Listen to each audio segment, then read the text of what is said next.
Well, we are joined now to discuss this by the Conservative MP Jacob Rees-Mogg and by Lord Matt Ridley, who writes about science. Welcome to both of you. Jacob Rees-Mogg, why would you want to prevent families having healthy babies free of this particular genetic flaw? The difficulty is that once you have accepted that you are willing to interfere with the genes of a baby, you have passed over a line that society has been very reluctant to pass. You are entering into the field of eugenics, and that seems to me to be a very risky thing to do. And it's not a cure for a disease, it is the creation of a different person.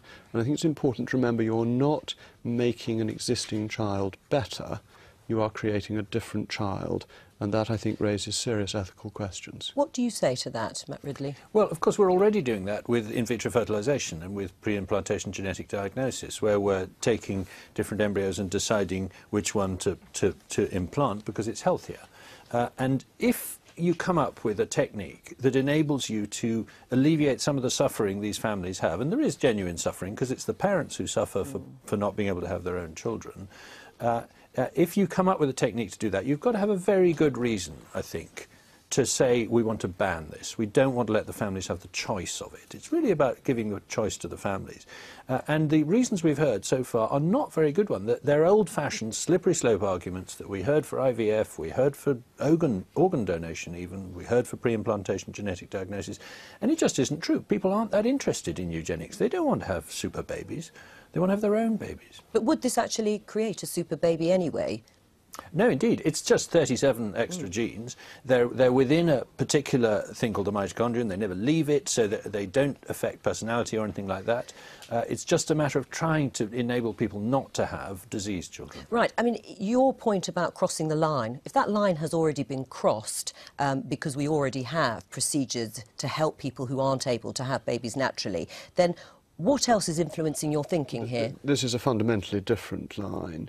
And that the 37 genes that are being changed... 0.1%. Absolutely have it's tiny. It might be small, but it has a fundamental impact, clearly, on the child. That's why it's being advocated, because of its importance, that these 37 genes absolutely and clearly change the person who is born.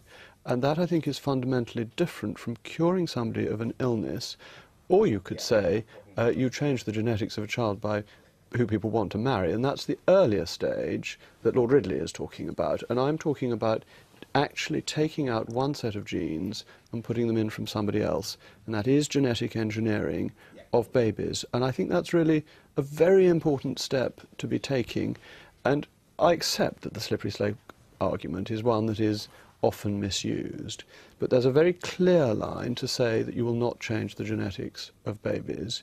Once you've crossed that, at what point do you say we mustn't have this genetic intervention? Because this is a very specific move, isn't it, with a very, as you say, tiny proportion of DNA being implanted to avoid this faulty mitochondria, perhaps even killing a child further down the line. But do you accept it is messing with genetics?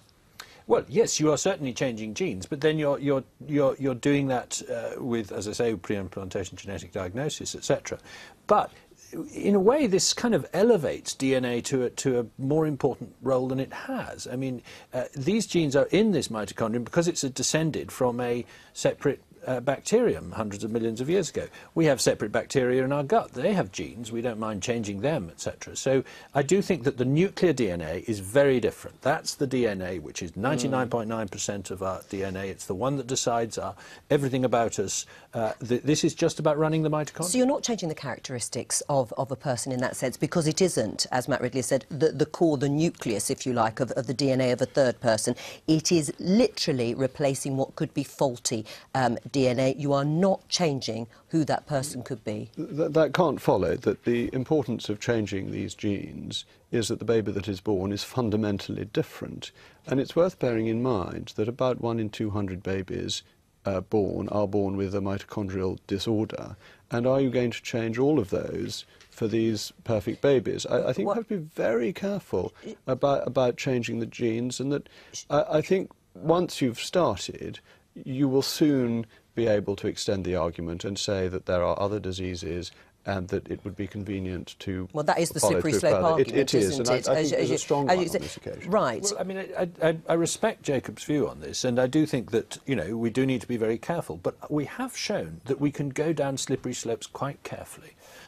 In other words, we don't, just because we're on them, slide all the way to the bottom. Right. We decide on each step one at a time, and in this case, we've looked at the safety and efficacy, and we've listened to the clinical need, the families who are driven desperate by the fact that they've had these children who suffer terribly before they die at the age of 4, and who say, actually, I'd rather have a healthy baby. Right. What about, though, the destruction of the embryo afterwards? Because an embryo is created and then destroyed once the DNA taken out is used. Isn't that right?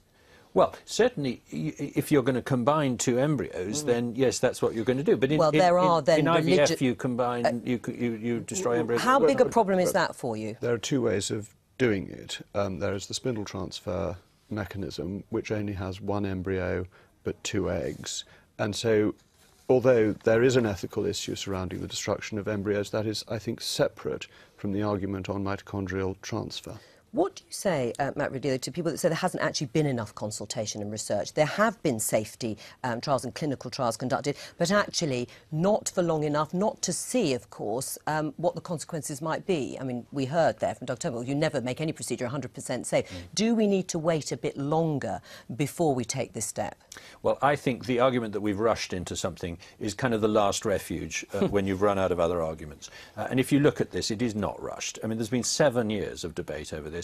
There were 3 different, very thorough scientific inquiries into all the possible things that might go wrong, that could go wrong, whether it's safe, whether it's efficacious, whether it's ethical. Right. I mean, what would you say to a family, though, Jacob Rees Mogg, in your constituency that says, look, we've got this problem. Why should you play God in this instance? I just want to agree with Lord Ridley first, that it hasn't been rushed. We had a debate on this in the House of Commons a year ago. It's not a question of safety, it's not a question of rushed, it's a question of the fundamental ethics, which is what I would say to this family in this tragic and hard position, that there are some lines that are of such fundamental importance to our understanding of humanity that they cannot be crossed.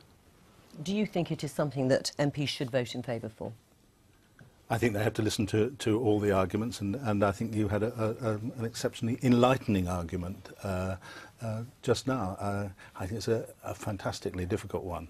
Can I reduce it to a different level? Matt in the Daily Telegraph today talking about 3-parent families, and there's this guy walking along with his girlfriend, and the girlfriend says, do you know, one of my 3 parents really likes you. On that, we'll leave it there. Thank you, gentlemen.